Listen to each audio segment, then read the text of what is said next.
원래는 제가 정치를 안 하려고 마음을 먹고 봉사만 하겠다는 생각으로 했었는데 사실은 제가 학교에서 한 30년 이상 애들 가르치다 보니까 그 애들이 취업을 통해서 바깥에 사회에 나오면서 지금 서울로도 많이 가니까 한데 그 창원에 돌아오고 싶은데 올 데가 없다는 이야기도 있고 그러니까 일부에서는 소위 말해서 SNS를 통해서 나오는 젊은 사람들이 한 20, 30년 전만 해도 창원은 소위 거주하기 좋은 도시, 살기 좋은 도시로 평가를 받고 쾌적하다는 느낌을 받았는데 지금은 완전 30년 동안 답보 상태에 있는 것 같다.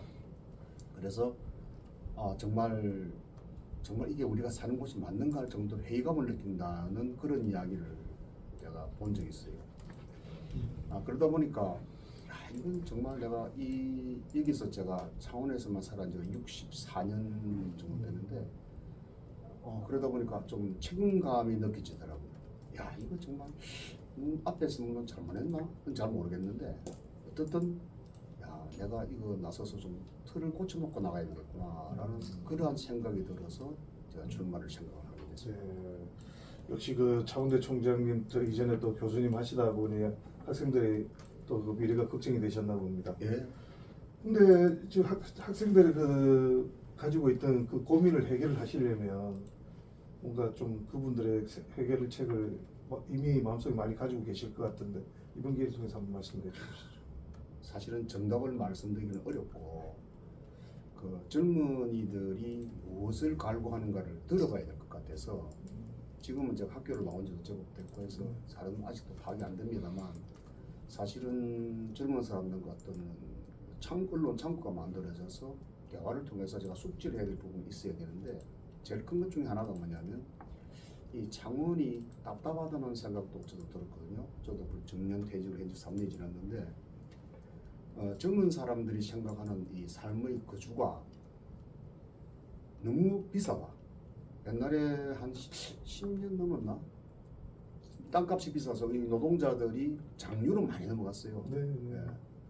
근데 돌아오지는 못해요.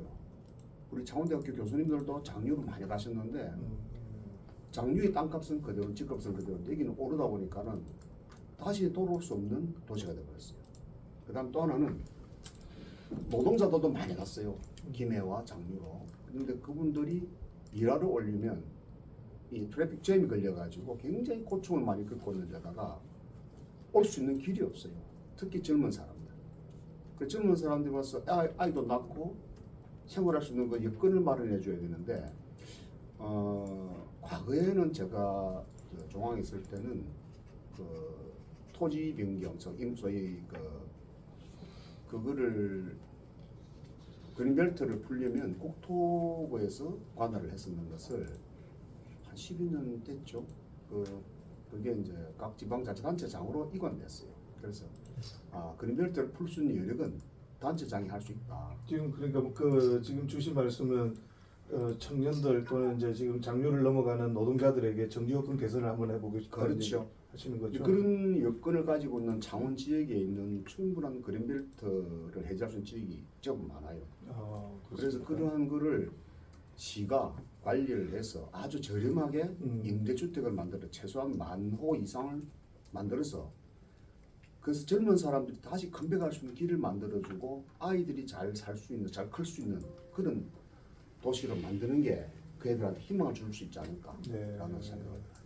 저희도 젊은 청년 자식을 둘이나 데리고 있다 보니 그게 참 항상 이게 현실적으로 느껴졌는데 그 문제를 짚어주신 거에 대해서 젊은 청년들이 많이 궁금해하실 겁니다. 결국은 정지 여건 개선인데 정지 여건 개선은 환경도 중요하지만 주위의 그 교육 인프라도 중요합니다. 교육 전문가로서 혹시 준비하고 계신 거 있습니까? 무슨 교육 전문가라기보다는 학생들을 가르치는 교수로서 역할도 있지만 대학에 총장을 할 때는 그건 교육 전문가라기보다는 경영자라고 생각하십니다. 예. 그래서 당시 제가 학교 총장으로 있을 때 학생들의 가장 중요한 것은 그 당시 취업이었는데 그 정부에서 뭘 보냐면은 각 대학별로 평가를 취업 성적을 가지고 많이 평가를 해요. 그러다 보니까는 취업을 위해서 제가 직접 발로 기업에 뛰어다녔죠. 그 당시에 3개 도시가 통합되기 전이었기 예, 때문에 예. 그 당시 내 기억이 한 1,600개 됐을 거예요. 자원 기업이. 그래서 거의 다 대충 다 돌아봤는데 그러다 보니까 이제 학생들의 전체적인 그 매뉴얼을 들고 회사 찾아가서 직접 이렇게 하다 보니까는 기업이 원하는 게 무엇인가를 내가 알 수 있게 됐고 또 학생들 그에 맞춰가지고 맞춤식 이렇게 취업을 할 수 있었던 부분이 있었어요. 그래서 취업률이 굉장히 높아진 적이 있었는데 이 중요한 거는 교육을 우리가 생각할 때는 지금 그 중앙 집권적으로 교육 제도가 돼 있어서 제가 창원대학교에 있을 때 사실 MIT의 본교를 만들려고 했던 적이 있었어요. 근데 당시 교육 제도에 있어서는 경제자유구역청을 제외하고는 본교를 만들 수가 없었어요. 저도 그 당시에 몰랐으니까. 이제 그런데 그 상태에서 수요조사를 해보니까는 부모님들께서는 MIT 공대가 만약에 자원대학교 분설에 이루어지게 되면 내가 왜 서울대 공대를 보내겠느냐 라는 분들도 계셨다고. 네, 네. 그리고 랭귀지 코스는 1년 이내에 다 되니까 이게 지방대학이지만 본교가 설치됨으로 인해 가지고 그 대학은 글로벌 대학이 될 거예요. 한국에 있는 기업이 취업하는 것이 아니고 세계 전역에 다 나간다는 거죠. 네. 그래서 그걸 하려고 했었는데 결국은 제가 하다가 그런 제도적인 측면에서 브레이크가 걸려서 하지를 못했습니다. 지금은 할 수 있는 길은 개방 교육입니다. 정말해서 우리나라의 외국의 대학들이 마음대로 올 수 있고 우리도 갈 수 있는 그런 시스템을 만들어야 되는데 우리나라 교육법을 하질 않아요. 그래서 닫혀 있는 소위 말 폐쇄적인 교육 시스템을 우리나라 갖고 있기 때문에 차원의 것을 벗어나지를 못하는 것이 있습니다. 그래서 저 같은 경우는 현실적인 대학 그러니까 저희 말씀 우리 관내에 보면 뭐 창원대, 경남대, 문성대, 뭐 전문대 마산대학도 있고 한데 그 중에서 이제 문성대학 같은 경우 자원대학도 있지만 진해 같은 경우는 물류단지가 굉장히 커요. 그래서 제가 물류대학을 만들어줘야 되겠다. 네. 그거는 굉장히 특화된 대학이죠. 그런 것이 사실 필요합니다. 역시 교육 얘기가 나오니까 신이 나셨습니다. 자 이번 그 캠프에 보니까 로고가 슬로건이 좀 예. 다른 캠프하고 좀 틀려 보입니다. 런, 펀, 업이라고 하신 것 같은데. 런 달리고 예. 펀 즐겁게 그리고 업 올라가야 된다고요. 네. 그래서 이 달린다는 것 교통행정 행정 체제 구축에서 좀 이렇게 신경을 써야 될 것 같고 그다음에 일을 하다 보면은 우리가 적어도 좀 즐겁게 살 수 있는 네. 그래서 애들도 잘 크고 네. 우리 어른들도 안심하고 키울 수 있는 그런 도시를 만드는 것이 중요하다. 예. 그리고 이제 우리 도시에 사는 사람들이 삶의 수준을 좀 더 가치를 높여줘야 되겠다라는 것이 업이라는 거죠. 예. 그럼 하나 짚어볼까요? 예. 지난 우리 민선 8기에서 민선 7기에서부터 시작해서 민선 8기에 완성한 도심을 가르는 SBRT가 지금도 사실은 화두입니다. 예. 필요했을까? 어떤 이용자에 대해서는 뭐 필요 잘했다라는 사람도 있고 이건 정말 있어서는 탄생해서는 안 될 도로가 하나 생겼다라고도 하시는 분들이 아직도 갑론을박이에요. 그럼 지금 창원시는 마산에서 이 연장선을 지금 하려고 하고 있는데 예승자께서는 어떻게 생각하십니까? 마산의 구도시를 보게 되면 도로폭이 좁아요. 예. 그래서 그걸 할 수가 없어요. 예. 그리고 서울의 경우에는 소위 이동 인구가 많고 그러다 보니까 도심에서 트래픽 제한이 많이 걸리기 때문에 가급적이면 버스를 공공 열차를 이용해 가도 좋겠다 해서 하는데 그래도 서울과도 마찬가지로 이 소위 화단이 없어요. 분리대가 그만큼 소위 적절하게 만들 노력을 하는 것이 표시가 나고 제주도 했는데 제주는 실패했다는 시스템을 네. 다 발표임에도 불구하고 자원이 받아들인 것 같더라고요. 근데 저는 택시를 타고 가면 하나같이 잘했다는 말을 제가 들어본 적이 없어요. 그래서 그렇다고 해서 저 많은 돈을 투입을 해서 만들어 놓은 것은 물론 공공버스를 이용하는 분들한테는 좀 필요한 것 같아요. 네. 다만 화단이 있고 가운데 쉴 수 있는 공간을 만들어 놨잖아요. 추위도 피할 수 있고. 그런데 그것이 제가 타보면 앞차가고 뒤차가 오면 같이 승선을 할 수 있고 하차를 할 수 있어야 되는데도 불구하고 승차를 못 합니다.